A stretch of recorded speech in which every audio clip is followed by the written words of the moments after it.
All right, well, this is first on WTOC Plus. Hilton Head Island is shifting into high gear for an upcoming film festival. The ninth annual Grand Motoring Film Festival rolls into the Arts Center of Coastal Carolina on October 31st. Now, I spoke with Guy Smith, who's the festival's organizer, about what's coming to the screen. Here's an extended look at our conversation. Appreciate you taking the time out here to speak with us today about the Grand Motoring Film Fest coming up. First off, just what is this film festival? Tell me a little bit about it. So the Grand Motoring Film Festival is essentially bringing together the car culture and cinema. And in that, we have automotive films that we bring in, and we have an evening where we condense the concept of a car show with collector cars. We have a social hour, and then we have this evening of automotive films. What type of films can folks expect at this event? The types of films that we typically will show are short films and one feature film, and in that we'll have a documentary film, we might have an experimental or hybrid type film, but it's really about showing off the horsepower of automobiles. The documentaries are more about the personal stories that bind relationships in the car culture together, whether it's a father and son restoring a car for over a number of years and how that relationship and that bond is tightened through that automobile. And then our headliner film, for example, this year is about probably the most iconic cinema car of all time, the DeLorean time machine from Back to the Future. And with that, we'll theme other cars that we have on display outside with other cars that were famous maybe through film and television. Back to the Future, greatest film trilogy in my opinion. I would say that Back to the Future 1 is probably one of the biggest landmark films of all time. Even directors today that are, very famous directors will say, yeah, it's probably one of the top films of all time. Talking about the submissions, you guys have movies from all over the world coming to this. Yeah, so a couple of years into it, we realized that there really wasn't a true niche automotive film festival in North America. There's one in Asia, there's one in Europe, but nothing really in North America that really stuck. A few have tried. And being a car guy, being that my background is, in television and filmmaking, it seemed like a good idea, and I had produced an automotive film that we had actually sent to some festivals, and we thought, hey, maybe this is something that we could do. So I made a few calls to some folks in the car hobby that I knew that would add credibility to it, that could be judges. And that would be Dutch Mendel. He was a publisher of Auto Week for 35 years. A friend of mine, Jay Ward, he's in charge of the Cars franchise at Disney Pixar. And before I could even get the pitch out to them, most of them were like, yes, let's do it, that sounds great. So that's kind of how I kind of got the core started, and from there we built it out. And our first year, I think we had 50 films our first year. And every year we've gotten films from probably 10 to 15 different countries. So this year we have films from Great Britain, Australia, I think there's one from Bangladesh this year, Greece, Germany, Italy, so maybe even Spain this year. So it's really amazing to see, filmmakers from around the globe say, hey, we want to participate in this. And of course we have a ton of films from North America, most of them gravitating from, New York and LA and South Florida. This is really a grassroots type of festival. We're not going out there and spending a lot of money to promote it. It's kind of word of mouth. The filmmakers who were here the first year told their friends. So years 2, 3, and 4, it's just kind of growing at a really, organic pace.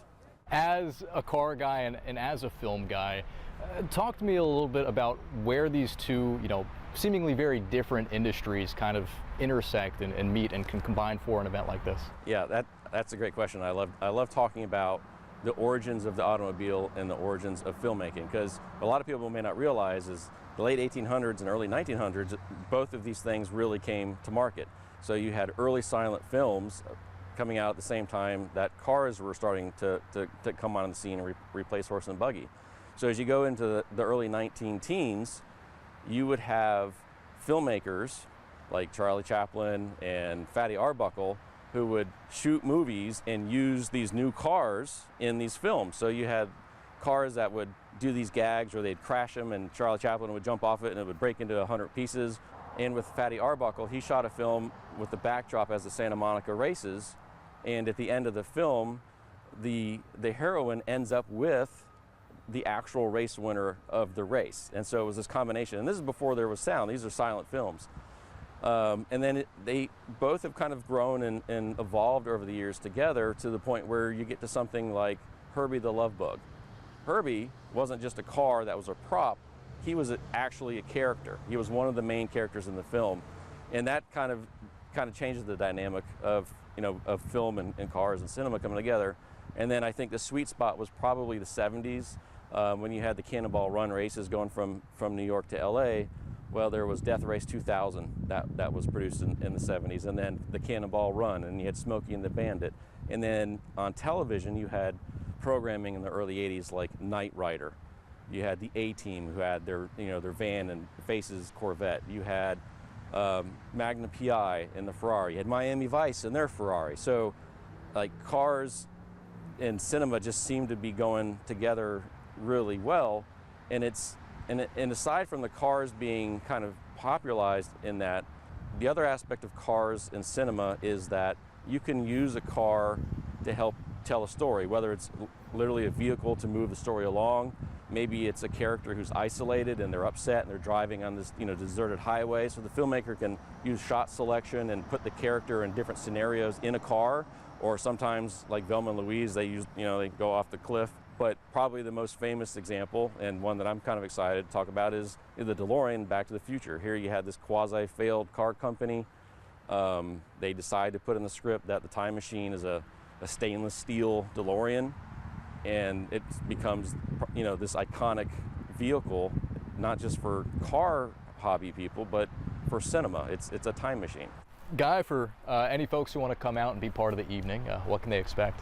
Well, we kick off at 5 o'clock on Friday, October 31st, where we'll have probably 40 or 50 classic collector cars outside of the Art Center here on Hilton Head. We'll have catered food, we'll have popcorn, there'll be cocktails. We've got a red carpet. Everyone's going to want to stop and get their picture there.